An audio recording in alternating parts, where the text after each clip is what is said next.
I also wanted to share with you, this is what I did with my apple peels and my cores. Just put it in some water, and I put some allspice in there. I usually throw some cinnamon sticks, which I'm out of, I'll have to get. But bring that to a simmer. It's called a simmer pot. I have recipes for them also in my videos on my channel. So go back down and find those recipes on my channel for the simmer pot. Very important. Don't ever let it boil dry. Keep an eye on it. Ooh, oh, and look, you got little caramel bits up here. Let me test it. Oh yeah, looks good, looks good. Can you see? Look at that gooey caramel. It smells really good. Okay, it's been cooling for maybe 10 or 15 minutes. I let it go a little bit longer.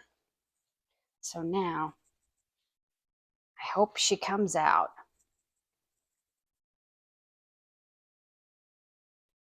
All right, the moment of truth. Here we go. Here we go. On camera. What do we got here? All righty. Ooh, I think it done it. Oh, little bit. Marred up a little bit. Darn it. That's probably from that caramel. So I guess what I've learned is I can grease my pan a little better. I probably should have wiped. After I sprayed, I should have wiped with a paper towel to get in all the little grooves maybe.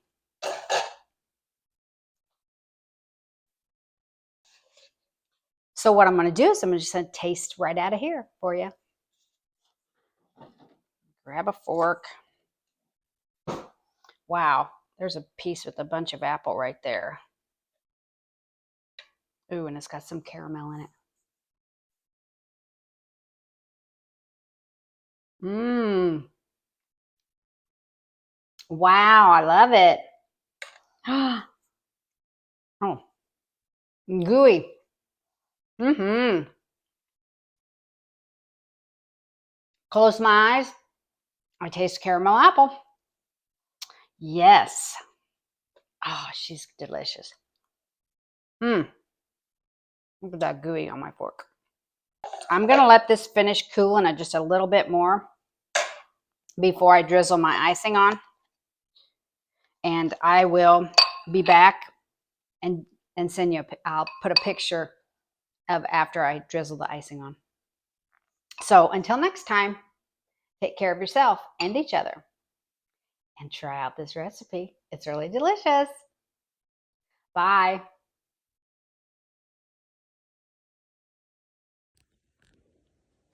Okay, here she is, iced after she got cooled. She's so pretty. Her little flaws and all. And I wanted to show you the Bundt pan. It washed up so easy. So there it is.